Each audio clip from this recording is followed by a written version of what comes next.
Because how you hate from outside the club? You can't even get in. Boom, boom, boom. Yellow bottle chick, yellow bottle sipping, yellow Lamborghini, yellow top missing. Yeah. That shit look like a toupee. I get what you get in 1 day. In 2 days. Ladies love me. I'm on my cool J. Yeah, come on, dog. Fucking shout out to Chris Brown. Another guy never did nothing wrong. Jesus Christ. Welcome to Soft Launch, ladies and gentlemen. We're back with another amazing episode. I am JC Mendoza. I am Samantha Santos. And this is the Soft Launch Podcast coming at you yet again with another Fire Flame episode. If you are a audio-only listener on Spotify or Apple, thank you so much for tuning in. We're going to need you to go ahead and put this on pause, hop right over to YouTube, and check out our new setup. Our new setup, because we built it, and it's when they will come. That's what they say. Then we built it, and then they will come. And look at us out here. We got some shelves. We've put a new twist. We took the plants out, put a couple shelves in, and we got a lot going on. We got a lot going on, especially my baby. Yeah, I got. The kid didn't think he had enough for his shelves, and he just went into our guest bedroom. Yeah, guest bedroom. Yeah. And just grabbed everything he's ever owned and put it on all over the shelves. Yeah, I went into knick-knack mode, and I just found a bunch of stuff. Knick-knack, paddywhack, give your dog a bone. That's not even how it goes, I don't think. I don't think so. I think we just fucking went into barbershop quartet mode. But we put a bunch of stuff. We got shelves. They're beautiful. They're orange. They're Knicks colored. Yeah. You know, we're a couple city kids, and I feel really happy. So if you're watching this, take a look at our shelves. Let us know what you think your favorite decoration is, and what are we gonna let us know whose side is decorated better. Well, why is it a competition? Why not? That's fun. Okay, I guess. I mean, mine's not done yet because I didn't grab all my knicknacks, and you lost my fucking sign. Yeah, I did. So what you're kind of doing, sabotage. Yeah, exactly. You're sabotaging me a bit. Yeah. And what that sounds like is an admission of defeat, and I think the loser of this competition should get in the kitchen and make a fucking sandwich. Yeah, it was gonna be me regardless of who wins because you can't do anything. Yeah, I don't do nothing. You know who's gonna love our setup the most is your mom and my mom and your dad. Yeah, oh, that's facts. Because go let them know. Yeah. No one gets more upset by us just like big upping Puerto Rico more than your dad and my mom. Yeah. They feel upset that we share a bond on this thing, and they can't understand that the reason why we love it so much is because we share it in common. Yeah. I'm not Cuban and you're not Italian. Yeah, so we don't have that in common. Also, unfortunately, Cuba and Italy on the wrong side of World War II, buddy. Yeah. So maybe align with the boys in red, white, and blue. And we'll fucking rep you set a little harder. Yeah, then Cuba said, I am red, white, and blue. Yeah, and it's just, they're red, white, and blue in a different kind of way. different way. Yeah. In a communistical kind of way. But they're good people. They're good people. And I just want everyone to be clear. Yeah. I had no idea Italy was on the wrong side. I think Mussolini? I mean, I don't know nothing about nothing. Yeah. And you understand? All I know is penne and vodka. You understand? Yeah, you understand? It's what it is. I don't know. I just learned that today. I was today years old. Yeah, penne alla vodka. Vodka comes from Russia. Russia was on the wrong side, too. Yeah. Yeah, you're just a Stalin kid. Just Mussolini and Stalin. Just besties. Mussolini and Stalin, just the soft launch of their time. Just a couple kids having a fucking blast out there. No. Another Italian kid. Yeah. It's what it is. Also, make no mistake, I'm wearing the pants of a lesbian. Yeah, oh, that's right. A couple episodes ago, I revealed to you guys that a big part of my wardrobe came from evicted lesbians. Yes. And these are pants that I got from them. And I would wear shirts, but those are embarrassing. Yeah, I do want you to know that I've definitely seen those pants before. Yeah. I feel like a lesbian in the porn that I watched was wearing them. She was munching on a box. Yeah, these pants, it looks like you have knee pads on. Yeah, you know, that's because you get down to give oral. And also, I always found these pants. You're like John Cena. He wears knee pads, that's what it is. He does. He wears knee pads because he wants to be safe. And jorts. And the reason why I think these are like really comfortable pants, but I always found confusing, and I think that's a big culture difference between myself and whatever like butch lesbian culture is. Yeah. There's a huge compartment on the left side for a fat plastic cock. You understand? Yeah, so I always found that weird, but it's there and the pants are comfy. Yeah, there's that that's made me laugh more than the fact that you were like, oh, you evicted some lesbians? Let me see their clothes. I didn't evict the lesbians, and I didn't demand the clothes. They were offered to me, and I was like, these broads could dress. The only thing better than me wearing these clothes would be my eventual girlfriend wearing these clothes. Exactly. Yeah, that's what and I would like that. Yeah. When you pulled those out, I was like, put them on my side of the bed. Yeah. You said the same thing when I pulled the huge plastic dildo out of them. You understand? Yeah, I'm gonna need you to wear those pants laid in the bedroom. Yeah, when I wear the pants in the relationship, I'm talking about these pants. The pants of a lesbian woman who couldn't keep up her rent payments. Yeah. But her pants are in good hands. Shout out to the lesbians that listen to us. Yeah, honestly, facts. Shout out to all the lesbians. Shout out to my grandma. And I think if the lesbian who left these pants behind could see where they ended up, they would be She'd be really happy. Yeah. Super happy. You know, somebody who eating pussy is equally as important to as them. Yeah. From one lesbian to another. Yes, it's what it is. Shout out to all my studs and butches out there. Yeah. I'm a big fan of your style, and I feel I am to butch lesbians who Giulio Gallerati is to reggaeton music. I'm just an admirer. I'm not from the culture, but I dabble and I get really deep, and it's because I'm a big fan. Yeah, absolutely. Yeah. And to all our stud and butches, I make more porn. There's not enough. There's not enough. I've watched the same ones. I've watched the same ones over and over again. There is a need for you guys. Yeah. Get in the booth. We need more studs making porn. Yeah. That's what it is. That's what we need. Yeah, that's what we need. And that was edited. And we're here. We're back. And that's our intro. Welcome to our episode. We have plenty of stuff to talk about. We've been having a blast. We're going to tell you all about our lives and everything that's been going on with us in our first segment called One Thing About We. And one thing about me, you know what? Just going to come out and say it. Yesterday was Saturday, March 1st. Yep. And I did my first ever comedy taping. Woo! Yeah, I did one. It was super cool. Shout out to Comedy UO and the good folks, David and Ethan, and everybody at Astor Place Hairstylist for trusting me and giving me an opportunity to run a set in front of, you know, like 200 people and Holy big shit. fucking cameras. It was fucking awesome. And yeah, I had a blast, man. I was nervous. Yeah, I knew you would be, and I was so mad I couldn't be there, but I knew you were nervous, and I felt like you were trying to play it off all day. Yeah, I definitely was nervous. One thing that I do when I'm nervous, I pee like 500 times. Do you? Yeah, because I just wanted to drink. I was so conscious of my mouth being dry. Yeah. So I was just drinking a lot of water, and then I got nervous about holding it and spilling it on my shirt. So I would drink it all, put it down, go piss. I did that like 3 times. Jesus Christ. I'd pee a lot, and then my mouth was dry, and I was just freaking out. Yeah. Yeah. And but it was a lot of fun, and I feel like so happy, like excited that I did it, but happy that it's done. Yeah. Because I was like gearing up for it. I knew it was coming for a while, and I was gearing up for it for like this week hard. And like, I'm just happy to not have to work on specific jokes when I go on stage now. I know. Isn't that like, it's exciting to have things to like work towards, but like while they're while you're working towards them, I'm like, wow, I can't wait for this to be over. Yeah, that's definitely where I was at with that. And it's, shout out to Nick Telelia, another very funny comic. It was also his first taping, and we both had a fun time, but we were bonding over how nervous we'd been. Yeah. And it's crazy how we do comedy every day, and we're just like, oh, here we go, another fucking show. And sometimes we can be like, not ungrateful, but like, you know, this is work, and then just another show on another day, that we would do another show, like at any time. It's just another show, but this one we're really fucking jazzed up about. Yeah. That you guys both wore collared shirts. And neither one of us do that.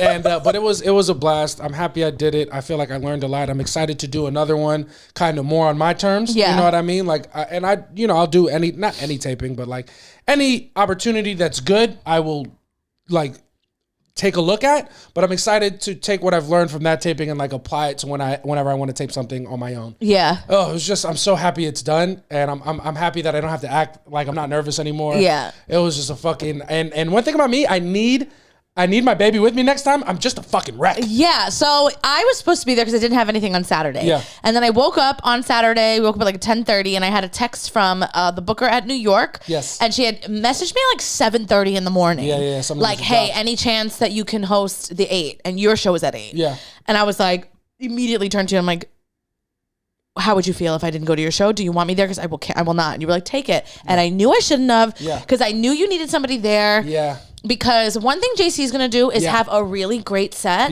and then be like, it was fine. I could have done better. It was fine, and I could have done better. Yeah. Yeah. Okay. And it's important for me to be there to be like, are you out of your fucking mind? Yeah. I've seen JC rip a room and only one part of a joke didn't go as well as he would want it to. And that's the only part of the joke that he's going to focus on. Yeah. And he's going to leave and be like, no, I should have said it this way. Yeah. Like I lost them there. And I'm like, yeah.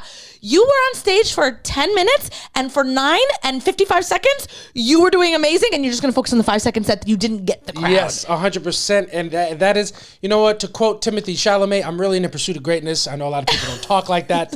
No, but it's very easy for me to focus on what I didn't like versus what I did like. Yeah. And it's just a kind of a monicum of how I look at my career in general. Yeah. But I know it went well. Yeah. But it could have gone better. I feel like it could have gone better. But, you know, I think that's, like you said, it's a realistic portrayal of what comedy is on a night-to-night basis. The show I did before that was fucking outrageous.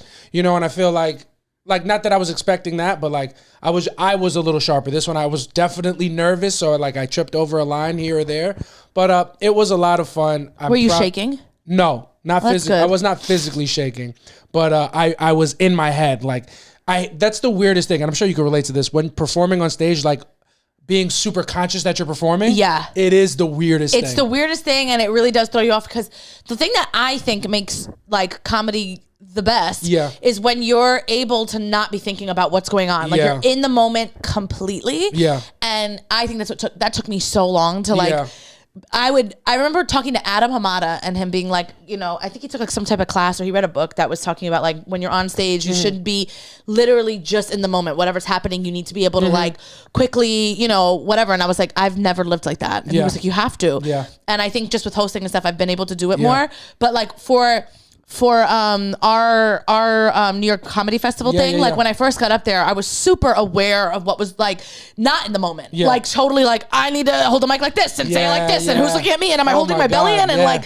all of that, and then eventually, because it was 30 minutes, I had a time to like kind of loosen up and give it, but I get it. Like when it's a big thing, you're so nervous, so you're super aware what's going on. Yeah, and it was, you know, a 10-minute set, and they wanted it to be tight.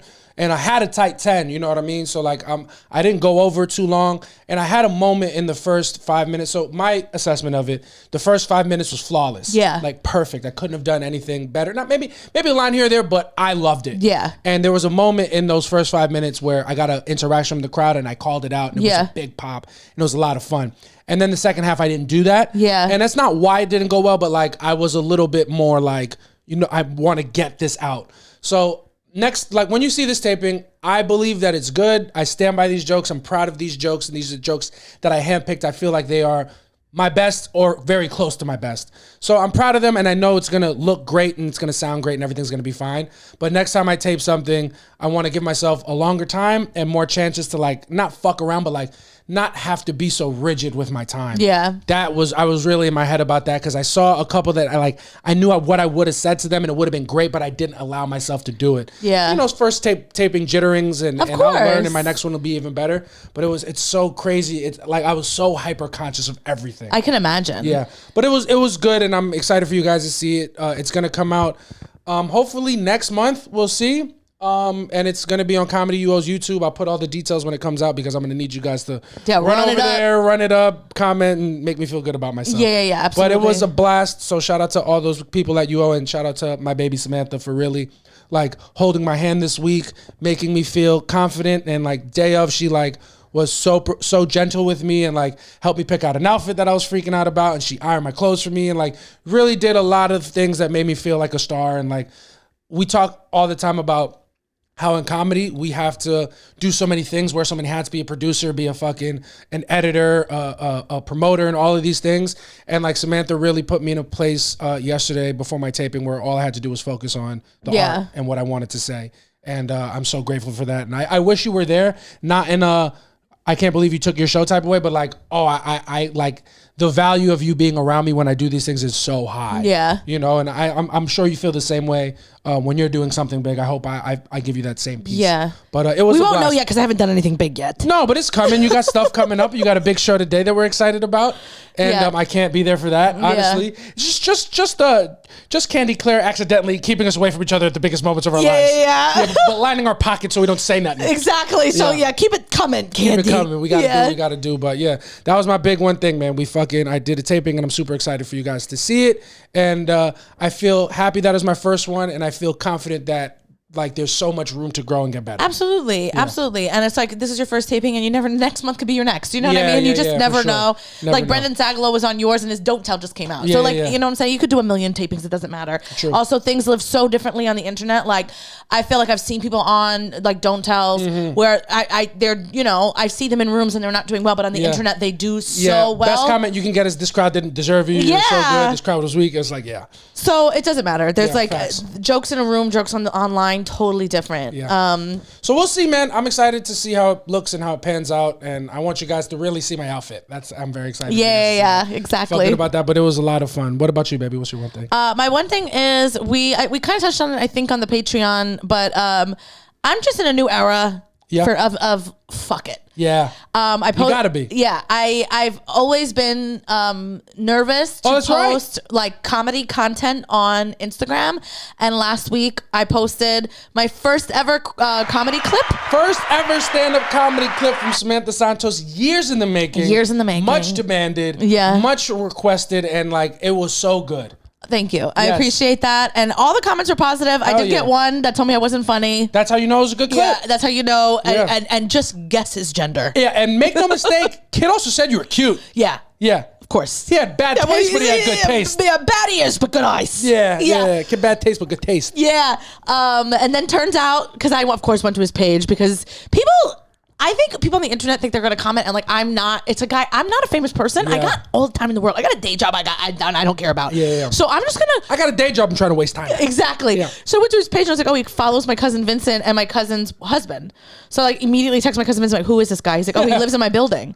What an asshole. Yeah. And I was like, well, he's a piece of shit. And then my cousin was like, no way. And then he was like, maybe I'll say something to him. And I was like, yeah, you should. Or tell me who the fuck he is. What a fucking prick. I didn't know that. You didn't tell me that. Oh, I was so mad. What a fucking asshole. And then there's nothing worse than someone who comments something, and then when you try to comment back, it says they don't allow you to comment back to them. Yeah, not everybody allows them to. Oh, it's so annoying. It's so annoying. Yeah, the comments.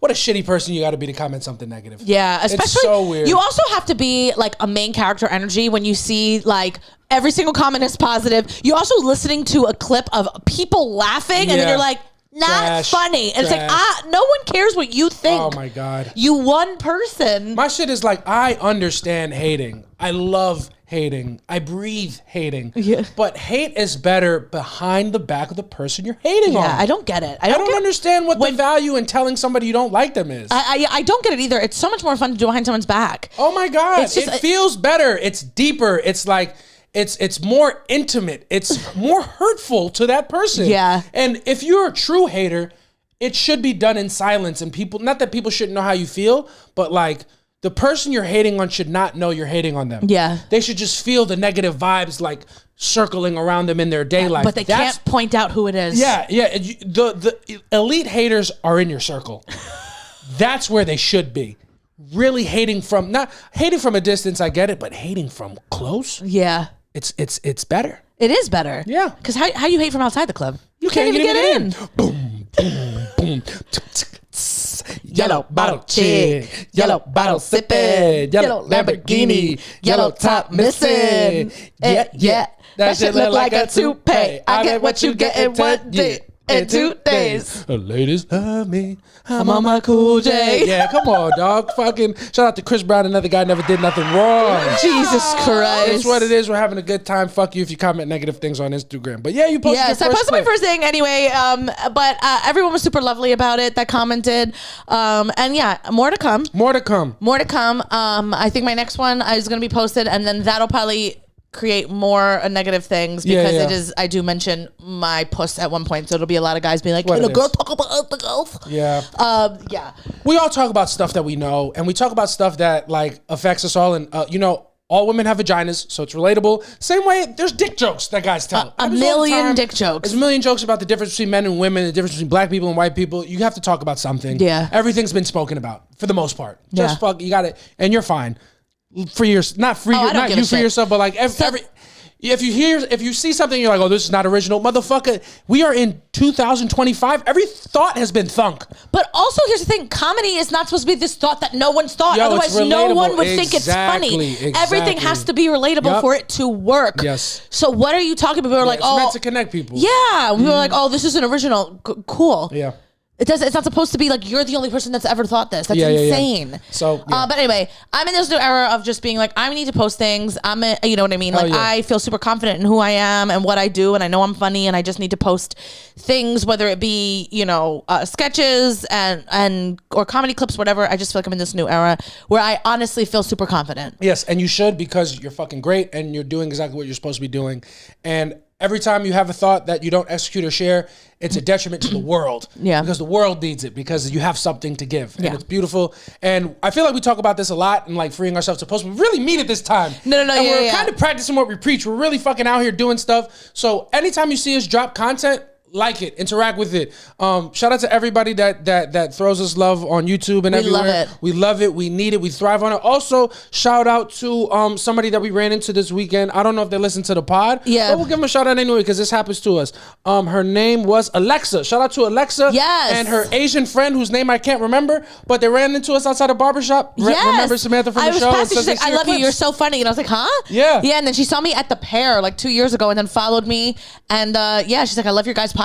So if you listen to this, awesome. Maybe she just sees our clips, but maybe you should listen. Yeah, thank you so much. And guys, made our day. Yeah. Made our day. Yes. Anytime anyone comes up to us and knows that, or they listen to us, seen something of us, yes, it really does make our day. Makes our motherfucking day, man. So thank you guys so much for interacting with our stuff. Also, remember to go to www.patreon.com/softlaunch to get the bonus episode that we just uploaded for you guys. It was a lot of fun. And we have still footage from our last live show. Yes. And next live show is coming up on March the 22nd, Saturday, 5 p.m. at the Stand. The link will be in the bio. Promo code Monroe for half off tickets, as well as our In Rhythm live stand-up show, where Samantha and I do more traditional stand-up comedy sets. That's going to be at New York Comedy Club, 8 p.m. Sunday, March 30th. That link is in our bio as well. We're doing a bunch of stuff, guys. We're doing a bunch of things. I'm performing at Union Hall today. Woo! Also, that's right. Union Hall, big fucking venue. Steve Martin presents. Come on, dog. I think that when I posted the flyer, people think that Steve Martin put it on the show, and I think that was the point of them calling it that. Yeah. Steve Martin has nothing to do with the show. No. And they will be getting sued at some point from Steve Martin, but not today. Yeah. I also, I'm in my, era of, putting things out. I also like putting things out into the universe, because I said the other day, I was like, man, Gastor's the only person that's ever booked me at Union Hall. Facts. And then 2 days later, someone's like, hey, you want to do a show at Union Hall? I'm like, sure. Yeah. That's crazy.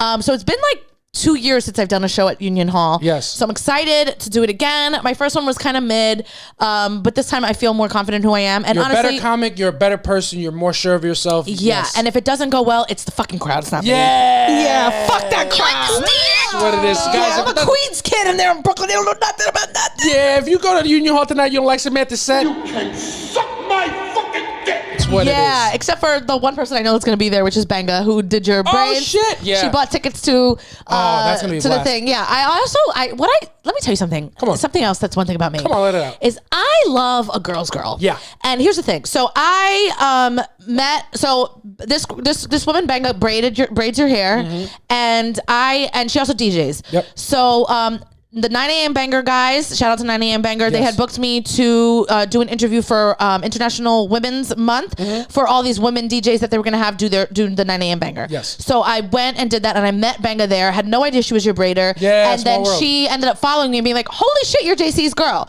She obviously knows you first, knows that we do comedy, but still reached out to me and was like, girl, I want to see you. Yes. And is coming to my show, and I love a girl's girl. I just, sometimes you meet people and you're like, you're the shit. And she's one of those people that I met, and I was like, I like you a lot. Yeah. So anyway, she hit me up. She's like, I have a girl in town who wants to see stand-up comedy. And I was like, wait, I know somebody who does it. Yep. So she came to the show. She almost didn't even want to buy tickets because their original flyer, because I got booked because someone dropped from the show. Yeah. And someone that dropped from the show is an SNL writer. Yeah. So it is what it is. You're getting dangerously close to that sphere. Yeah. And there's another show that the same producer does that was another SNL writer dropped, and she hit me up. So they booked me for the show, and then Bango was like, hey, you're not on the flyer. I don't want to buy this. I'm like, don't worry. I'm there. I promise you I'm going to be there. Yeah. But yeah, I just wanted to shout that out. I just love a girl's girl. Yeah. Shout out to Banga, and shout out to anybody that's ever bought tickets to see us live, and it's fucking awesome. And we have a blast. Another small little one thing about one thing about us. Yeah. One thing about you, my baby. I saw one of the funniest things that I feel like I've seen not from you, something that made me laugh. What did I do? When your mom was texting you about help with Apple Pay. Oh. This week, and I'll try to post a text if we can. Samantha's mom reached out to her and asked her how to use an Apple Card on her phone. How do I use an Apple Card on Apple Pay? And I was like, what the fuck is an Apple Card? And then Samantha was like, I don't even know what an Apple Card is. Yeah. Tell me what that is. And it was just really funny because it's such a normal thing for parents to reach out to their kids when they're having problems with technology specifically. Yeah. Right? I can't tell you the amount of times my dad will text me and be like, how do you sync this to this? Yeah. Or how do you do that to that? I feel like that's a very normal thing for a parent Absolutely. to ask a child. If you think my parents even know what the word sync means. Yeah, exactly. Sync what? In the kitchen? Yeah, do the dishes, yeah, all do right? the fucking dishes. You never fucking do nothing around here, actually. But your mom texted you for technological support. Yeah. And you needed technological support to help your mom? Yeah, I was like, I'm here for emotional support. Exactly. And it was just the first time, it was like, because usually a parent texts their child for tech help, and then your mom texted you, and I know you're getting a little bit older, because now you don't know what the fuck's going on. It's just two old bitches texting each other. Yes. Two old bitches with our text, the fucking 12 point on our phone. Samantha's mom texts her, how do you do this? And Samantha's looking down, I can't fucking read none of this shit. Yeah, I can't. I don't got my glasses. Yeah, give me my readers. Give me my readers. They're right here. They're right around my neck already. It was so funny. My mom had to end up calling Apple. Oh my God, that's and she got the answer that she needed. Good for her. Good for you guys solving problems. But that's just, what a funny moment. It was so funny. That's got to be humbling. We realize that technology is passing us by. We don't know what the fuck is going on out there. I had no fucking clue what the fuck she was talking about. Fun. That made me laugh a lot. Yeah. So that's it. That's what happened. Oh no! And last thing I want to just bring up, Samantha and I went to a Knicks game this week. We did. That's right. We went to go see the New York Knickerbockers, and they won a game that was way too close for my liking. Yeah. Against the 76ers, and it was a fucking blast. So shout out to my baby for getting me Christmas tickets to see the Knicks. Yes, and we were in the nosebleeds. Make no mistake, we were the first row of the nosebleeds. They're actually pretty decent. We were very big fish in a very small pond. Up there. We were very small fish in a big pond. No, yeah, we were small fish in the big pond of the garden. We were the smallest fish in the big pond of the garden. We were the biggest fish in the small pond of the nosebleeds. Yes. Yeah. I don't know what that means, but I'm going to go along with it because my baby doesn't make no mistakes. Yes, thank you, baby. We were the best of the worst. Yeah. It was a really fun game. I haven't been to a basketball game. It had to be like 10 years. Yeah. I loved it. I have a really good record when I go see the Knicks. Oh, yeah? I only remember them losing one time. I don't even know. Yeah. So we got to see, we didn't get to see Karl Anthony Towns, but we got to see Jalen Brunson go clutch mode. Yeah. We got to see Bridges have a good game, which is fucking rare. Yeah. And, everything, they won that game, and then they went on to win another big game this week. Everything's turning around for the Knicks. Everything's turning around, and it's because of me. Yeah, it's because of Samantha. And make no mistake, everything will also turn around next week after we see fucking the Tribal Chief come to Madison Square Garden and manifesting it. Yeah, cross your fingers. Yes, hope to die. It's going to be amazing. But yeah, we've been doing a lot of cool stuff, and just want to give a big shout out to my baby and say thank you for everything that you do. I can't believe we get to do this together. I know, it is insane. Yeah, and it's all encompassing, the comedy stuff, the life stuff, a lot of really fucking cool stuff going on.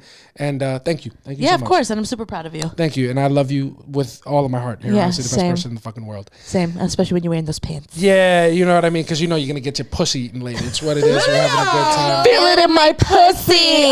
We're gonna keep this podcast moving right along. Samantha's the main character this week, and we have a segment that we're gonna dust off that we haven't done in a while.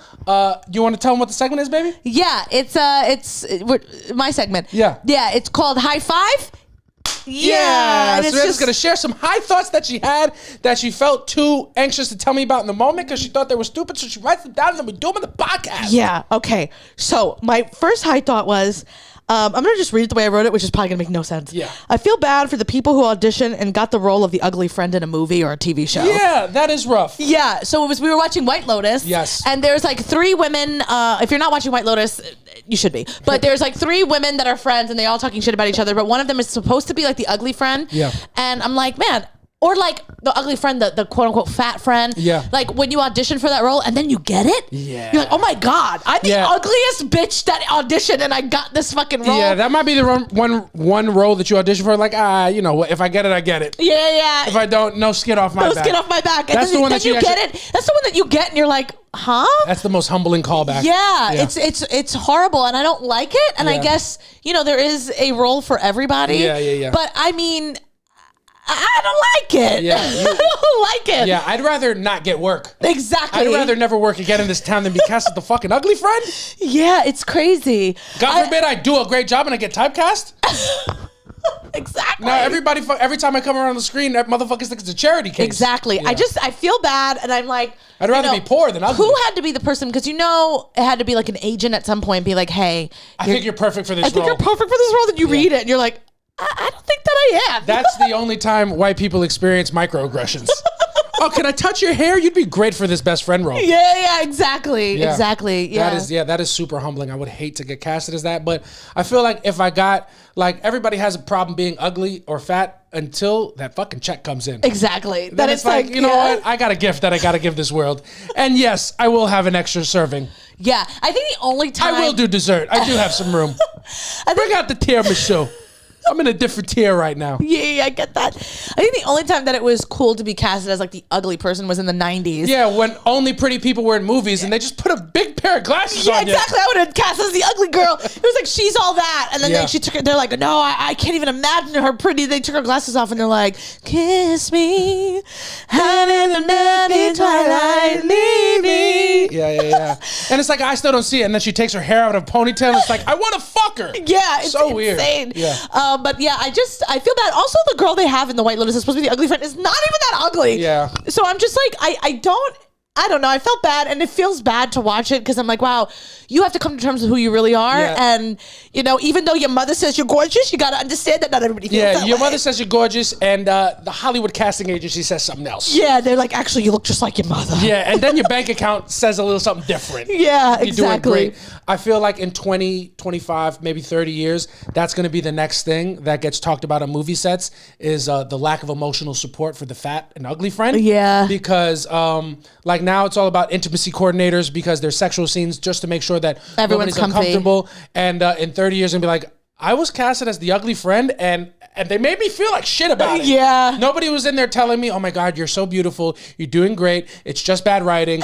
and they can't do that because it's going to ruin the fucking portrayal. Exactly. You got the one thing about the ugly friend, they got to vaguely know they're a little bit ugly or not as pretty as the people they're around. They have to know. Otherwise, it's just well, not they auditioned for it. I know, but they know what the vibes are. Yeah, but that's why you can't you can't uplift them. You can't uplift them. It's going to ruin the performance. Yeah. She's ugly but confident about it. What are we doing? No. You can't be. You can't be. You got to be insecure. I got to feel that insecurity. Yeah. You got to do what do they call it when you're super into your role? You got to method act. Method act. Yeah, and one thing about you, if you cast for that role and you do a real good job, you've been method acting your whole life.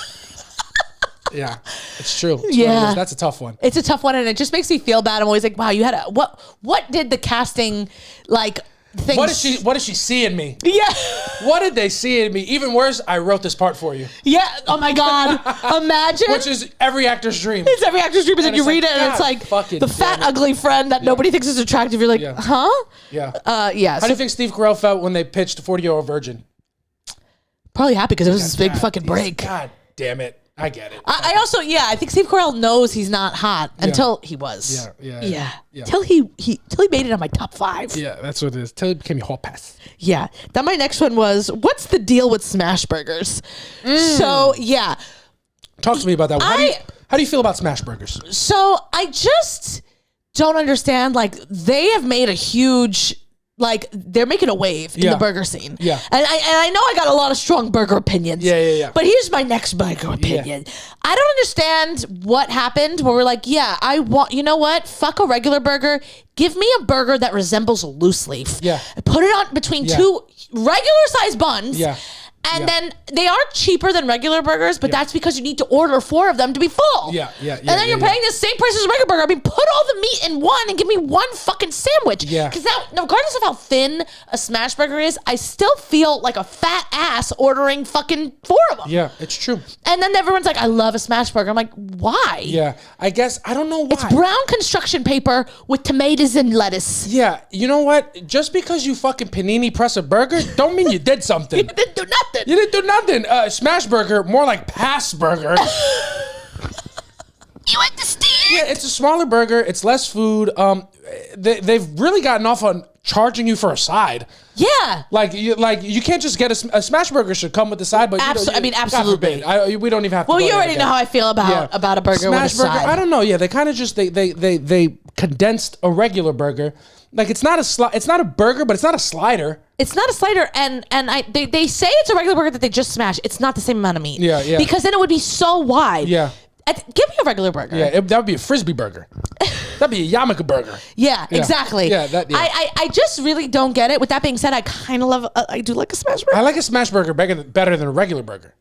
I only like if it's from 7th Street Burger. Yeah, 7th Street Burger got a great burger. Yeah, it's a great burger, but they offer a double at least. Yeah, that's true. You got a double. I mean, if you're doing a smash burger, it's got to be a double. You can't do a single.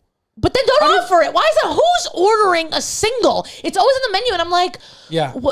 If you're ordering a single smash burger, leave the restaurant that you're in, go to your local corner store, and just get a gummy burger because that's what you're getting. It's the same thing. Yeah, or just immediately go to the doctor. You have a food disorder. Yeah. What are you talking about? Yeah. What's the deal with smash burgers? I don't know. This is interesting. It is. It's how so those weird. become so poppin'. Maybe I feel like they have condensed. Like I feel like there is more flavor per bite. I don't think so, but I also think you think that's what Big Burger wants us to think? I think that is what Big Burger wants us to think. And I also think, here's the thing. If you're going to get a smash burger, it's got to be like fast food, right? You got to go to the smash burger place. Yeah. Or you go to like 7th Street Burger. When I go to a restaurant and they have a smash burger, I'm like, you know what? Go fuck yourself. Yeah. I'm not falling for this fucking trick. I'm also going to say Gotham Social was supposed to have the best smash burgers in the city. Good burgers, too expensive. That's the thing. Less is more is good for my toilet paper. Not for my burgers. I want to hear that from Charmin, not my fucking food provider. Yeah, not at all. I just don't get it. I don't get it. I want more for less. If you're going to give me a smash burger, give them to me at the price of a slider. Yeah.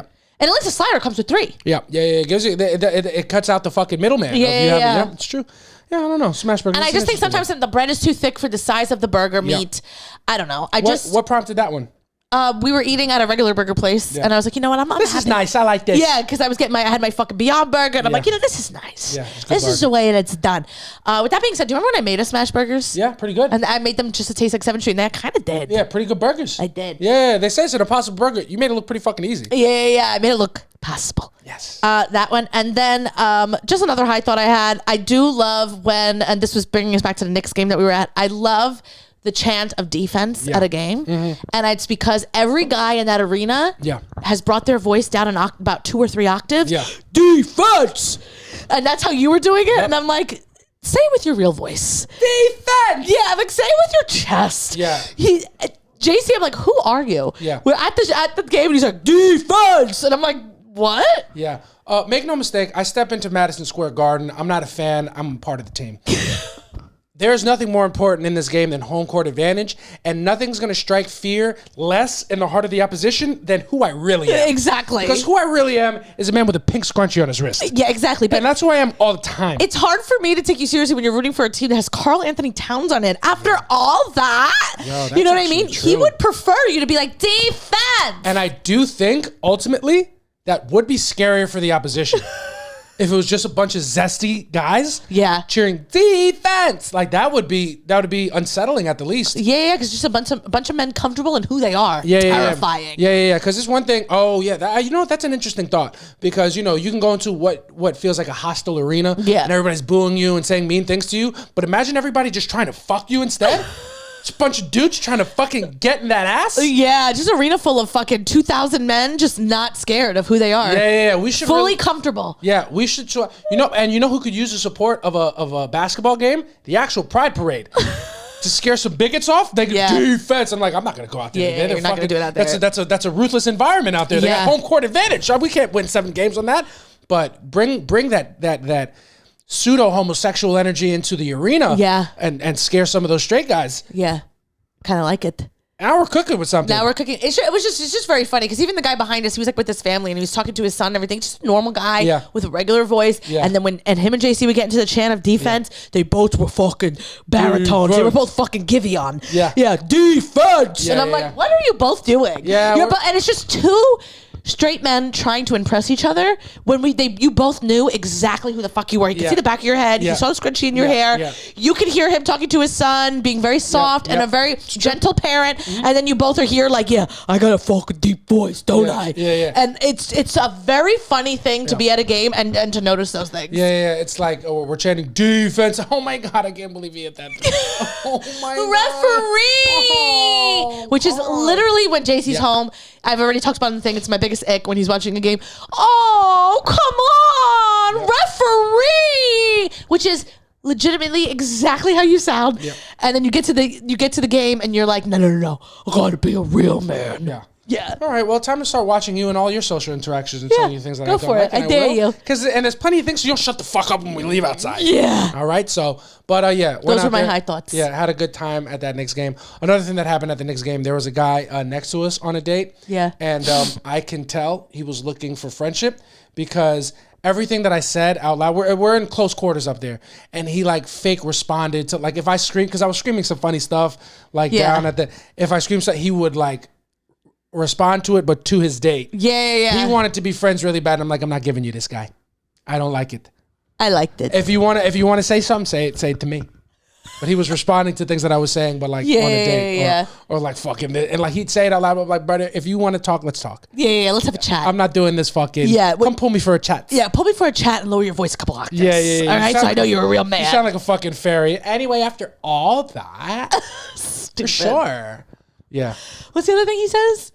For sure, after all that. There's something else. I was watching a fucking clip of him of all his interactions.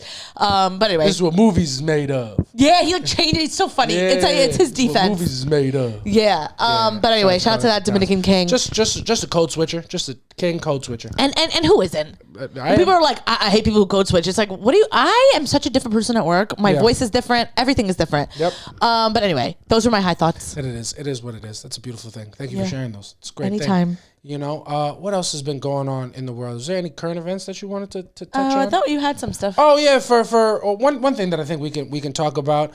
It's been a busy week in pop culture. Yes, it has. And something's happened that everybody who listens to this podcast might not know about, but we're gonna explain to you in a special kind of way. Yeah. On our segment where we talk about current events. Boom. And Boom. Real Housewife of Potomac, Karen Huger, the Grand Dame, was sentenced to jail time for her fourth DUI. And we only thought it was her second. Yeah, and you don't have to watch the show or be in the universe to know that 4 DUIs. Yeah, 3 DUIs too many. Arguably 4. You got a problem with the booze. You can't get 2 DUIs. You can't get 2. No. One, I've never had a DUI. I could have been easily on another day. Any other day I could have gotten a DUI. And that would have taught me, I can't do this.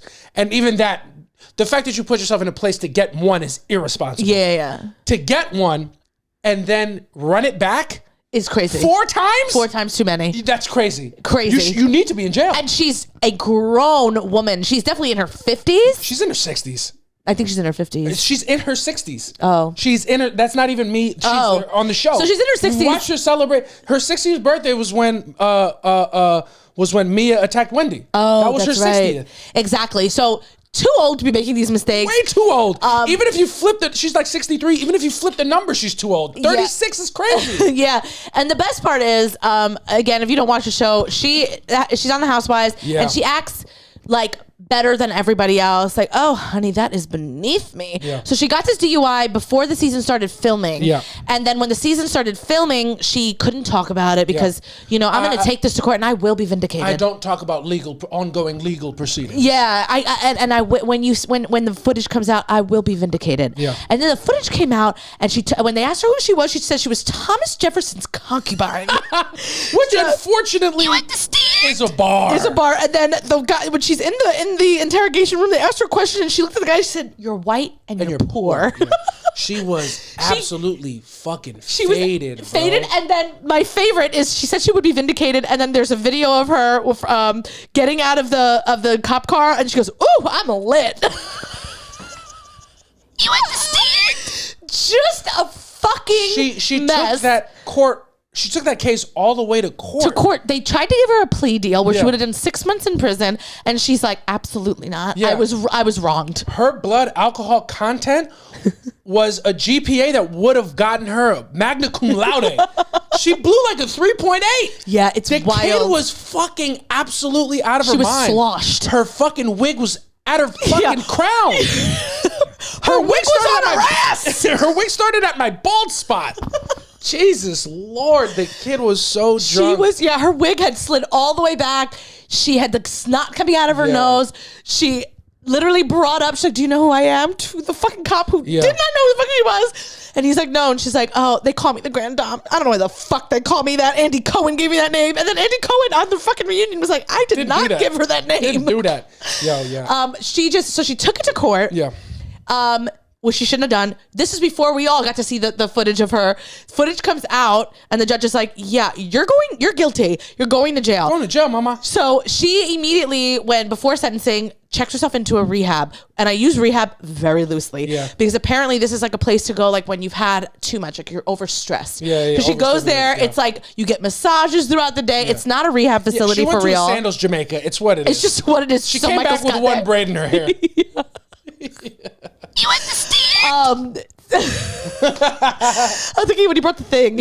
She came back feeling hot. Yeah. So she had to miss the reunion because she was in this thing, and obviously she missed the reunion because she cannot be accountable for anything. Yeah.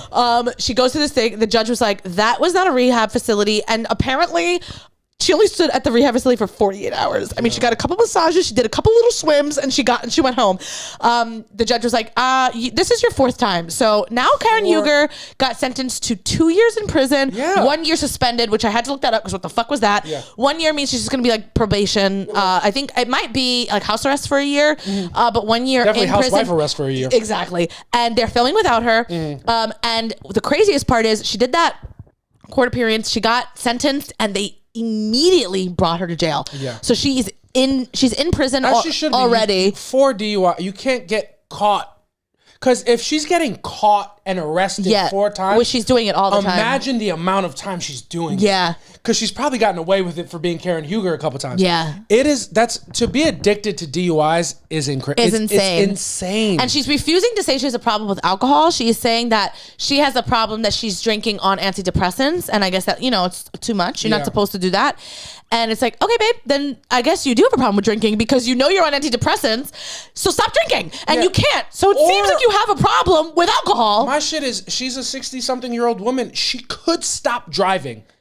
She too. could fully stop driving. And if you're as rich as you say, also there's Uber, babes. Also, we're not rich and we Uber way too much. Exactly. If we can afford an Uber from fucking Grace O'Malley's premiere party on a fucking Thursday, Karen Huger, you can fucking call a cab. Call a cab. Or get either your husband to pay for it or your boyfriend. It's what it is. The tea is, the streets are saying that according to the police or someone who called 911 when they saw her car go into a tree, and thankfully it was just a tree and not anyone because she could have killed people. She hit into a tree, and the reports were saying there were 2 people in the car, a male and a woman, and what happened was when the cops got there, it was just Karen by herself. And there's a lot of talk on the show that she has a boyfriend, Blue Eyes. So, something else going on there. So my whole thing is when I left Karen in that car, it was...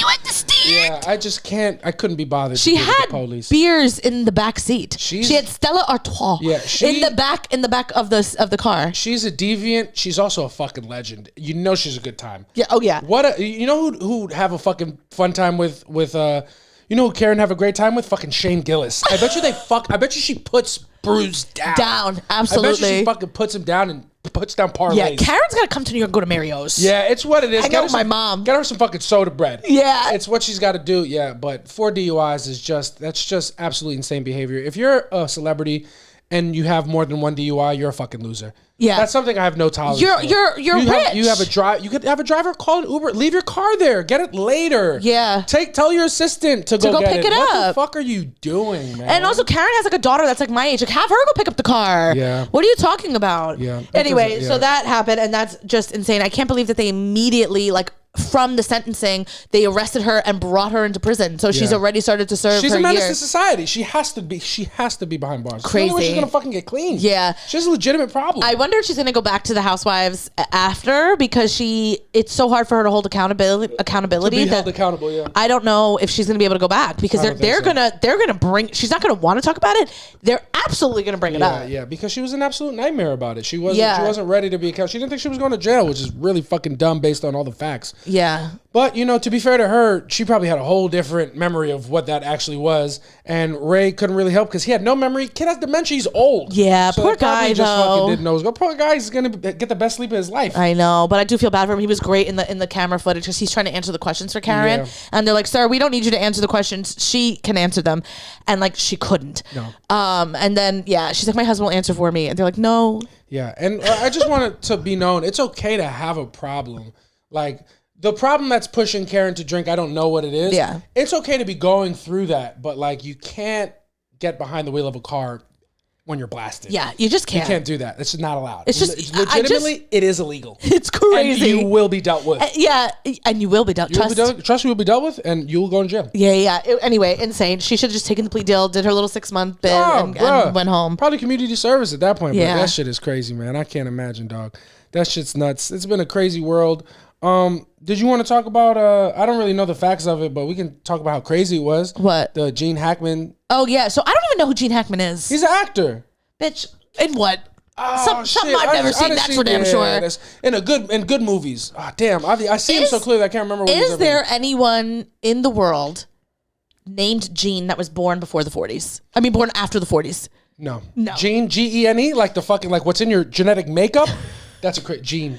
Gene. Well, I'm like, yeah. I mean, you hear the name Gene and you go, you're on your final days. Yeah. The only Gene I respect is the genes coming off of a butch lesbian, and that's so you could wear them. So I could wear them. Yeah. I'm also thinking of Gene Simmons. Oh yeah, Kiss. Gene Simmons. Yeah, that's He's true. old though. He is old. G-E-N-E. Even Gene. Well, no, I feel like there's a lot of Jeans, like Jean, like Jean. Like yeah, that's different. I said Gene. Yeah, Gene, but it's I don't know. Gene is like a very old name. Yeah, it's true. It's a very old name, and he wasn't that old. He was in his 90s. Oh, he was 90? He's 90s, and his wife's in her 60s. Oh, that's sad. Yeah. 90s, you had to go at some point. They're thinking, this is what the streets are saying, according to... Because they were all found dead. Okay, so here's what it was. Somebody that I guess works in the house or something went to the house, found Gene Hackman dead, his wife in the tub dead, and unfortunately, the worst part, their dog was dead. Yeah, very sad. And... They say they don't suspect foul play. Yeah. So Gene was in another room. His wife was in the tub. The dog was in a crate.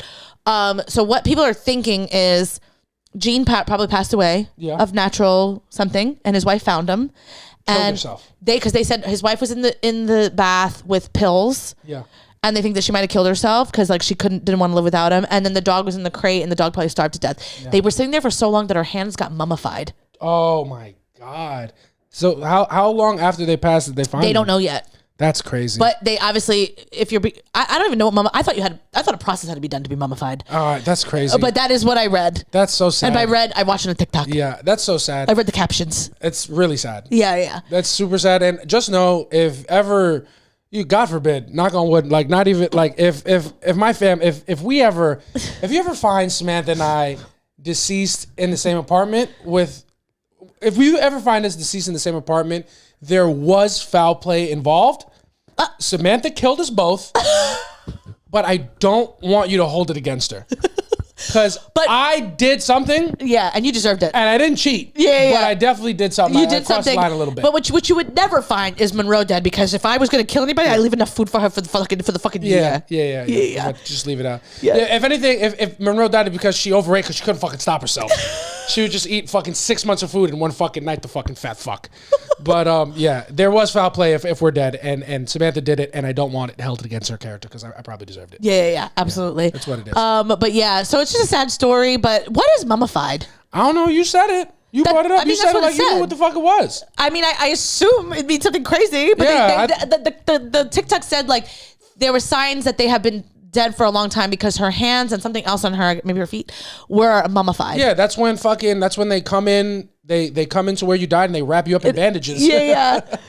That's what I thought. Yeah, I thought being a mummy, like I thought when they mummified somebody, that's a thing they do. Yeah, they wrap you in bandages. They put hieroglyphics on the wall and they turn your bathroom into an Egyptian tomb. Exactly. Yeah, I think that's what being mummified. Was it sarcophagus? Sarcophagus, maybe. Yeah. There you go. Holy shit! Yeah. What a pull, dude. Thank you, Kanye West, for putting that in a song. I'm like, you didn't get that from school, did you? No, you didn't get nothing from school. Yeah, I got it from a monster, from the Monster song. From the Monster song. Shout out to Nicki Minaj. Pull up in the Monster automobile. Girl. I love Nicki Minaj. Pull up in the Sri Lanka. What? Yeah.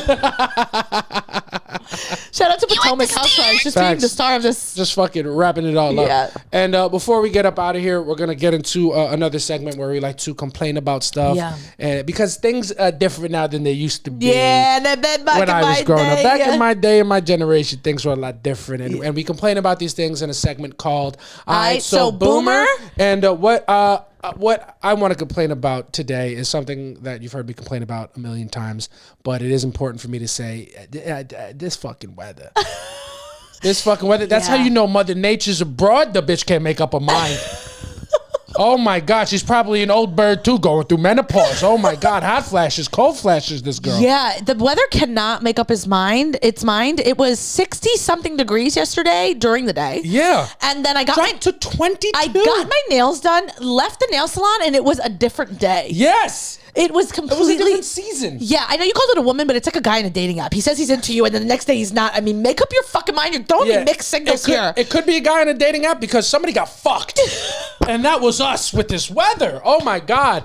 I'm gonna be honest. I don't know who the child of Mother Nature is. Yeah. Put her in a home. Yeah. She can't be at the helm anymore. No, not at all. She's irresponsible. She's out of touch. Yeah. She needs to be retired. What's going on? What is she doing? No, yeah, I do still feel like it is a guy from a dating app because it's like, he made it warm because he wanted to see us, show our bodies off. Yeah. Got what he wanted, and then he said, you know what? Fuck it. It's cold now. Yeah, Put on some clothes. You look like shit. Yeah, fuck. We got I got what I wanted. The weather love bombed us. Yeah. I got what I wanted. Yeah, it's just... that was insane. I only remember one other time that's happened, and I want to say 2004. Yeah. There was a day that it was like so hot. Yeah. Me and my friends wore shorts outside during the day. And then I remember at night, my mom being like, you know what's going to drop you? You need a coat. And I was like, that's impossible. Yeah. And it absolutely happened. And we were in coats and jeans at night. What a nightmare. Yeah. I can't, if there's a 40-degree disparity in the day and the night. No, something's wrong here. The day is, at worst, Mother Nature is going through menopause. At best, whoever's controlling the weather is a fucking Katy Perry fan. And they're hot and they're cold and they're yes and they're no. And both are too big of issues. Both need to be put to an end. Yeah, put to an end because you know something about me? It made me feel like a plastic bag floating through the wind. You understand? Yeah. Yo, what the fuck? It was insane, so... Dog. It was... 60 to 25 is such a drastic difference. Like 80 to 60 could be a little more doable. Yeah. It was... 60 to 20... 25 to 60. Oh, wait, that was 25 to 60, what are we... Wait, that's 40, actually. What are you, my fucking range of ages on a dating app? I don't care how old the bitch is. If she's within a mile, tell her to come. It's so true. But yeah, it was completely insane. It was actually not 20. It was 40 degrees. Yeah. There's a 40-degree disparity. Holy 40 shit. degrees in between the day and the night. That was not okay. We left shows last night. There's only 6 degrees of separation between people. Yeah. That's crazy that there's 40 between an evening. And wild. Crazy. It was really wild. We left last night, like our shows, and we just complained for the entire 45 minutes it took us to get home. Freezing. Then we were like, we're gonna go to a bar to celebrate his taping. We walked to the bar, we saw it was crowded, we're like, fuck this place. I'm going home. I'm going home. John Cena turned heel. We gotta go fucking that shit. Yeah. John Cena turned heel and so did fucking Mother Nature. Yeah. Mother Nature did turn heel. Yeah, Jesus Lord. That was wild. What a plot twist. That was an M. Night Shyamalan movie yesterday. Jesus Christ. It was a fucking nightmare. Yeah. It was the American nightmare. Cody Rhodes getting beat up by the final boss. Mother Nature. What a nightmare. I'm over this weather. Yeah. And another thing that I did want to complain about before we got out of here. It's no secret to you guys at home. We've been watching Love is Blind. Yes. We are all caught up. And one of the big plot points in this season is one of the couples, the guy goes to church every Sunday. Yeah. And what's his name? Yes. He goes to Ben. No, that's Ben. Okay. Ben goes to church every Sunday, and Sarah. And if you don't know who Ben is, he's the guy who looks like all the other guys. Yes. Okay. So Ben goes to church every Sunday, and his fiance Sarah has sisters who are lesbians. Yes. So she takes his faith personally. Yeah. She takes his faith as an attack on her sister's beliefs. Yeah. And her sisters feel the same way. So they feel very free to as soon as Ben leaves the table, like, we don't really like this guy for you. Yeah. And here's the thing. So Sarah has been telling Ben her feelings. Like, I don't like the church because, they don't treat gay people like, regular people. Yeah. And he's like, yeah, I don't believe that. Yeah. And here's the thing. I think Ben is lying. Yeah. I think he's saying whatever he needs to say. Ben's a homophobic kid. It's what but you have to take people at face value and what he's saying. So he's saying, like, yeah, I don't believe that. And she's like, yeah, but I feel like the church does. And he's like, yeah, but I don't. Yeah. And she won't let it go. Yeah. And either will her sisters. And they're almost, in this case, I'm like, not you guys be wanting people to accept you. And now you're just being the worst version of that. I want people to accept me. So if he's religious, I reject that. Yeah. And then, but it's also like, when you meet his friends, I think Ben's lying because I don't believe any guy on that show. Yeah. But that's just personally. Yeah. But then you meet his friends, and I'm like, oh, they're diverse. We met one of his friends that is a lesbian, and she even said, like, no, we've had long conversations, like that, because she doesn't like church. And she's like, we've had long conversations, and he really is open-minded and all this stuff. And they're refusing to believe it. Yeah. And it's like, with that put to the side, here's the thing. Yeah. If someone that you love, a family member, is making a decision on a person, shut the fuck up. Yeah, it's just what are you talking about? At her wedding day, be like, she's just doing because she feels like she has to. Yeah. No, I think she's going to say no because she feels like she has to. Yes, exactly. Because she's saying he's everything she's ever wanted in a guy, and then her family's like, is he though? Yeah. And it's just like, you guys are the worst. Yeah. If somebody in your life is doing something that you think they're going to regret, let them regret it. Yeah, unless it's something absolutely completely insane. Yeah, unless it's like detrimental to their physical health. Yeah. You kind of have to let people do the things that they're telling you they want to do with their whole heart. Yeah. Like, who the fuck do you think you are to put yourself in between somebody and what they're saying is their heart's desire? Yeah. Just because even if you do actually know better, you can't make decisions for somebody else. No. Your job is to be there for that person when it goes well and when it goes poorly, if this is a loved one. Yeah. When if your friend is dating somebody that you don't like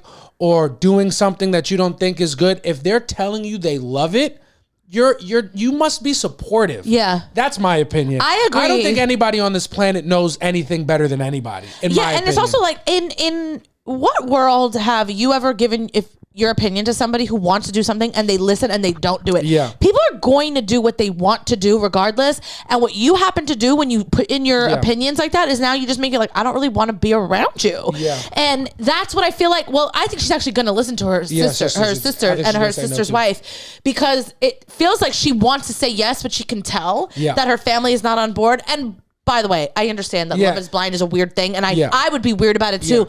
But I would do it again, going back to what I said, behind her back. What are you doing? It's also not an issue to take issue with something that somebody in your life is doing. Yeah. You don't have to agree with everything everybody in your life always does. You can have difference of opinion. You cannot agree with the choice that somebody makes. Yeah. But when they're telling you they want to make it and it doesn't affect your life, I would think you have to let them make it. Exactly. I'm not going to stand in between you and what you want. If we're out shopping and you pick up a shirt and it's fucking hideous and I would never be caught dead wearing it, and you pick it up like, yo, this shit is fire. Do you like this? You think I should get it? I'm going to be like, bro, that's the best shirt I've ever seen in my life. Well, you're the worst. You cop that. And then you'll go in the change room and I'm going to call my girlfriend. I'm going to make fun of you. This fucking guy can't dress. But that's what you want to do. That's what you want to do. And I'm not going to refuse to go out with you if you're wearing that shirt. But I don't like it. I would never wear it. I think you look like a fucking idiot. But you want it. Yeah. I'm rocking with you. I agree. That's how I feel. I know. I'm like, who do you think you are to stand between the person, someone that you love, and potentially their biggest mistake? It's none of your business. None of your business. Everyone has to make those mistakes. And I just think it's so fucking weird. It's one thing if somebody's like, yo, be honest with me. How do you feel about this thing that I'm doing? Yeah. You can express an honest opinion. And if their response is, I hear what you're saying, but I really love them and I'm really feeling like I want to do this. Now, your opinion doesn't matter. Yeah. You expressed it. Really fucking live with it. Like, humble yourself and realize it's not about you. Absolutely. You were asked to express opinion, you expressed it, and then they expressed theirs. Yes. Now that's your, not that that's your opinion, but that's what you're working with. Absolutely. Once people fight you on something you're telling them you want to do after hearing, you lose me. I just don't understand. I don't get it either. You also have to be very careful when you are like hanging out with someone that you love, friend, family, whatever, and they do break up with their partner. You also have to choose your words very carefully because the chances are they're probably going to get back together. Yeah. So you don't want to, there are so many people that just like, as soon as someone says they break up, they just fucking let everything go about how they felt about that person. Yep. And then you find out 2 days later, like, I'm back with them. And you're like, I was just kidding. I was just on your side. That's all. That's why it's very important. I think one of the greatest traits you can have as a close friend is to truly stand for nothing. Because whenever one of my homies breaks up with a girl and it doesn't work out for whatever reason, the first thing I do is, man, fuck her. She was not good enough for you. Yeah. Never liked her. Always felt like you could do better. And then as soon as I send that message, I will send another message like, unless you guys get back together, then I think you guys are perfect for each other. You know what I mean? Then I'm like, then I knew you guys would work it out. Yeah. But you just got to be there for people in the way that they need you, not in the way that you feel like is important. And I also think it becomes like this narcissistic thing. It is. Because you're I tell it like it is. Yeah, but also like not everything is about you. Things that you wouldn't put up with in a relationship are not the same thing that I wouldn't put up with. You know what I'm saying? Like, yeah, maybe her sister and her sister's wife, they don't want to be with somebody who's religious, and that's so cool for you. But if it doesn't bother her, who are you to say it should? Yes, exactly. And then they're like, oh, but you never went to church. Why are you going to church now? It's like, if it's like somebody telling me like, you never liked wrestling. Why are you going to wrestling now? Yeah. Because the person that I love is into it. Yeah. And now I want to be into it. It's something I want to share. Also, crucially, this guy, Ben, told her, because she was like, hey, I don't think I want to go to church all the time. Like, I think maybe on a holiday. And he was like, great. I don't care. I don't mind going by myself. It's something that I like because it keeps me on track. It keeps me whatever. And here's the thing, is I'm not even like a fucking Bible, like thumping type of person. But like, you got to respect people for the things that make them feel good. And some people do need to be in church and they feel like they need to be close to God to feel good about their life and what they're doing, all those things. You can't fucking put that down just because you don't believe in it. Yeah, I understand hesitation because it is a big thing to not fully agree about, because when you have children, that's when it becomes a problem. Yeah. How do we raise this child?